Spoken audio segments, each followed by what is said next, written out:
Hey guys, welcome back to Margo Watches Movies. My name's Jake Margo, and today, on the heels of the series finale of Andor, I decided to rewatch Rogue One. I rewatched the finale of Andor and then just launched right into this movie. And I wanted to give you my thoughts on it. Also, I'm going to include in the description a link to that series finale if you guys want to watch my thoughts on the finale of Andor, which retroactively, after a second view, I would bump my final score from a 7.5 to an 8. Feel free. Now, going into this review, we will obviously be discussing spoilers. So if you haven't watched this film, if you haven't watched Andor, go watch the show, go watch the movie, so you don't get spoiled.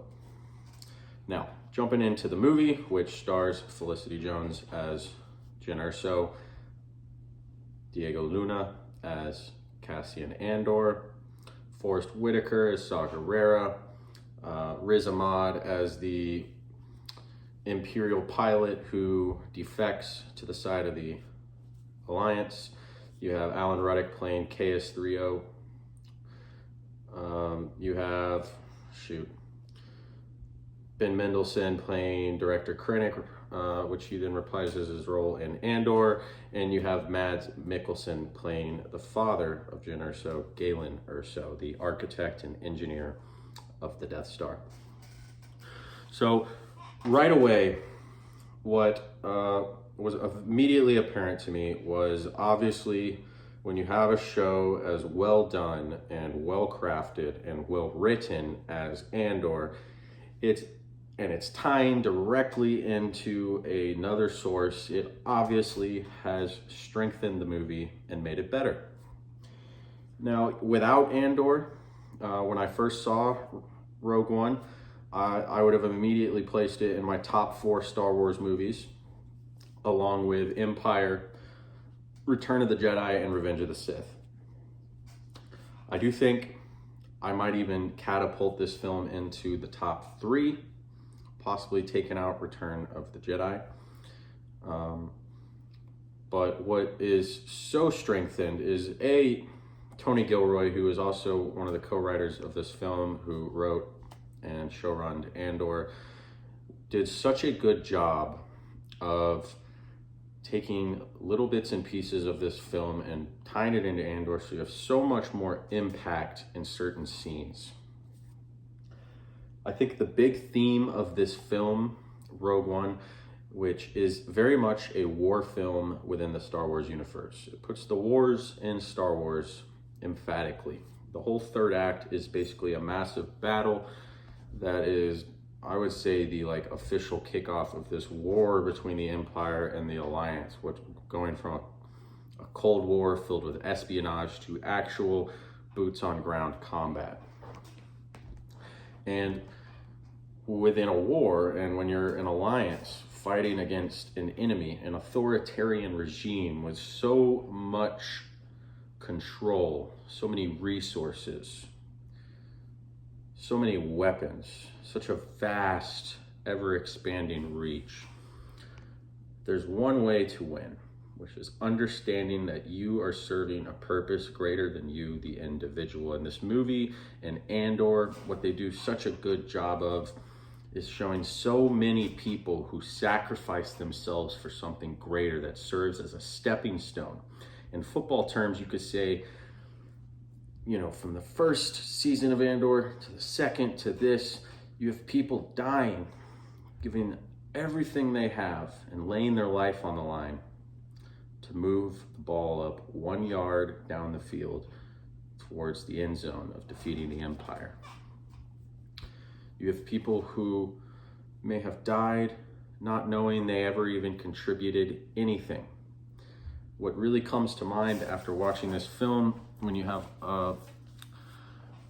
when you're on the Gorman episode of Andor, episode 8, the best episode of TV I've watched all year, you have that hotel receptionist who helps Cassian by not registering him when he checks in. And he's the one that gives Cassian the line that rebellions are built on hope. Rebellions are built on hope. And when Cassian and Jyn first meet up in this film and she's questioning everything, she hasn't placed a foot inside the rebellion. She's just been trying to survive following the kickoff of this movie where, you know, her father is taken and her mother is killed and she ends up with Saw Gerrera. She's just been trying to survive. She has no ties or anything binding her to this rebellion, and she's questioning it.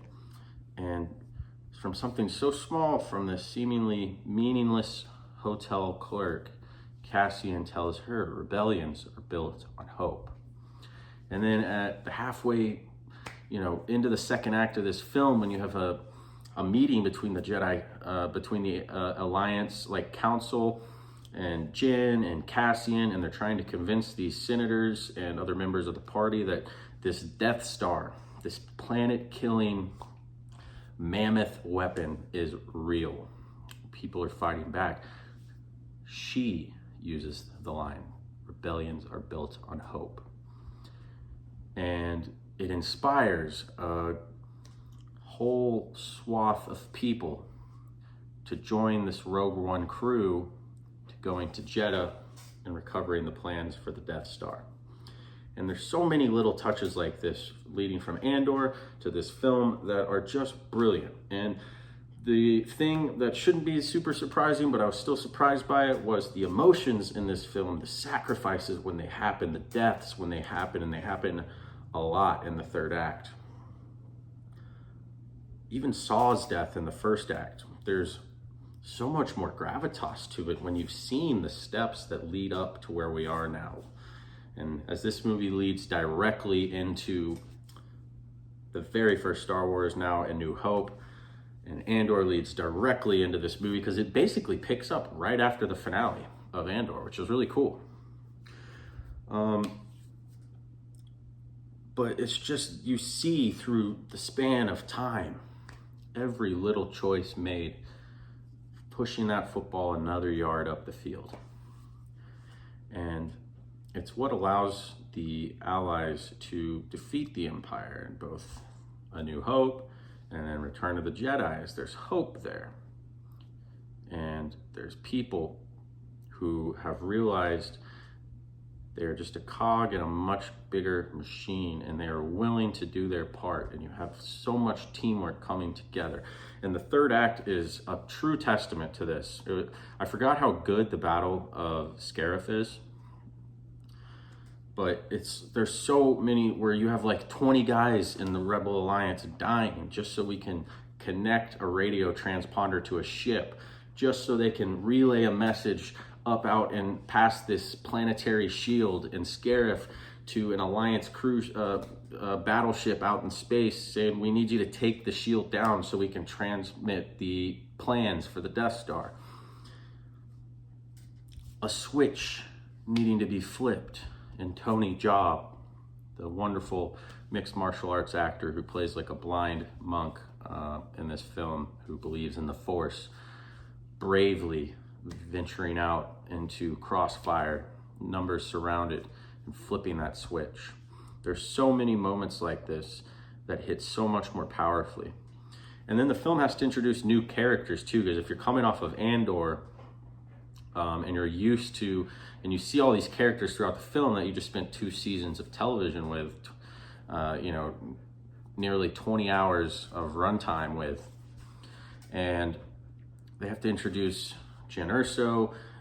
You have Tony Jaa, as I mentioned, who's playing this monk with his brother who has a super cool machine gun, and they're like, big believers in the Force. Tony Jaa is, and you have Riz Ahmed playing the Imperial pilot who's now defected to the Rebel.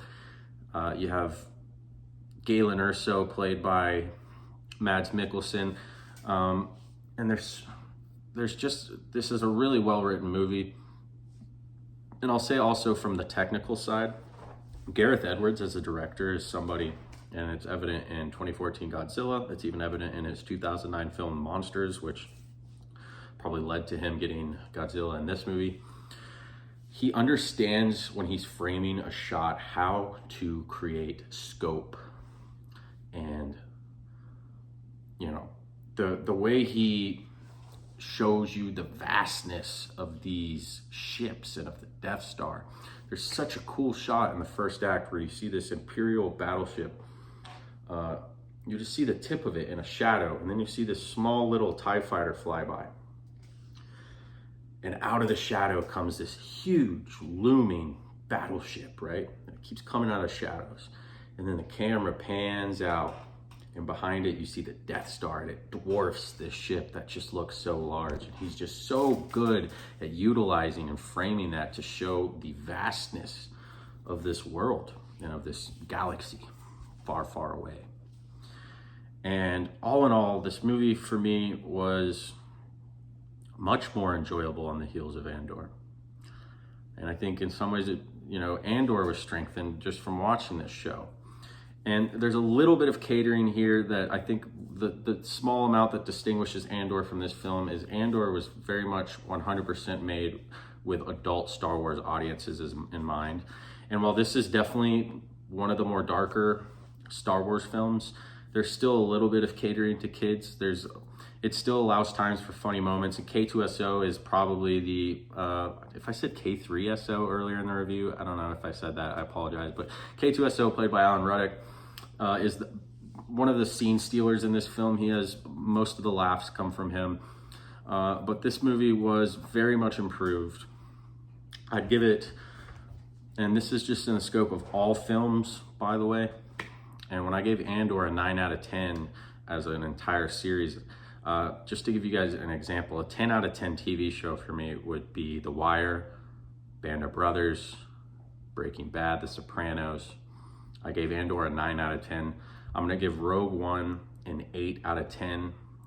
It is a classic, and I think revisionists will view this film much more favorably coming off of Andor. It is a top 3 Star Wars movie for me, I believe. And,